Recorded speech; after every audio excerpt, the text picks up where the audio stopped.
የጌታችን የኢየሱስ ክርስቶስ ወንጌል ቅዱስ ማቴዎስ እንደጻፈው ምዕራፍ 1 የዳዊት ልጅ የአብርሃም ልጅ የኢየሱስ ክርስቶስ ትውልድ መጽሐፍ። አብርሃም ይስሐቅን ወለደ፣ ይስሐቅም ያዕቆብን ወለደ፣ ያዕቆብም ይሁዳንና ወንድሞቹን ወለደ።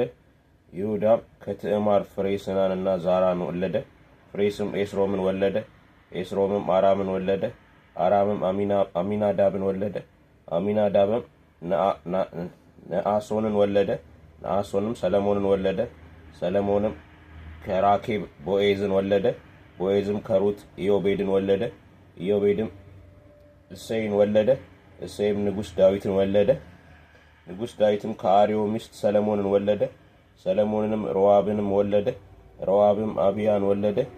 አብያም አሳፍን ወለደ። አሳፍም ኢዮስጣፍን ወለደ። ኢዮስጣፍም ኢዮራምን ወለደ። ኢዮራምም ሐዛንያንን ወለደ። ያዝያንም ኢዮታምን ወለደ። ኢዮአታምም አካዝን ወለደ። አካዝም ሕዝቅያስን ወለደ። ሕዝቅያስም ምናሴን ወለደ። ምናሴም አሞጽን ወለደ። አሞጽም ኢዮስያስን ወለደ። ኢዮስያስም ባቢሎንን ምርኮ ጊዜ ኢኮንያንንና ወንድሞቹን ወለደ። ከባቢሎንም ምርኮ በኋላ ኢኮንያን ስልቲያልን ወለደ። ስልቲያልም ዘሩባቤልን ወለደ። ዘሩባቤልም አብዮድን ወለደ። አብዮድም ኤልያቄምን ወለደ። ኤልያቄምም አዛርን ወለደ። አዛርም ሳዶቅን ወለደ። ሳዶቅም አኪምን ወለደ። አኪምም ኤልዮድን ወለደ። ኤልዮድም አልዓዛርን ወለደ። አልዓዛርም ማታንን ወለደ። ማታንም ያዕቆብን ወለደ።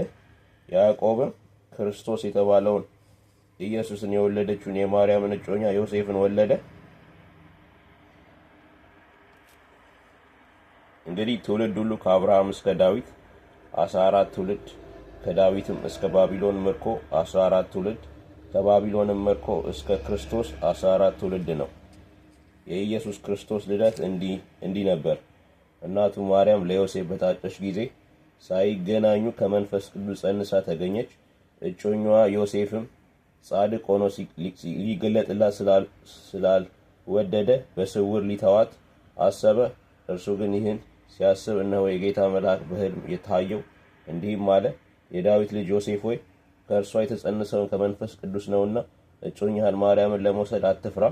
ልጅም ትወልዳለች። እርሱ ሕዝቡን ከኃጢአታቸው ያድናቸዋል። ስሙን ኢየሱስ ትለዋለህ። በነቢይ ከጌታ ዘንድ እነሆ ድንግል ትጸንሳለች፣ ልጅም ትወልዳለች፣ ስሙንም አማኑኤል ይሉታል የተባለው ይፈጸም ዘንድ ይህ ሁሉ ሆኗል። ተረጓሚውም እግዚአብሔር ከእኛ ጋር የሚል ነው። ዮሴፍም ከእንቅልፉ ነቅቶ የጌታ መልአክ እንዳዘዘው አደረገ። እጮኛውንም ወሰደ። የበኩር ልጇንም እስክትወልድ ድረስ አላወቃትም። ስሙንም ኢየሱስ አለው።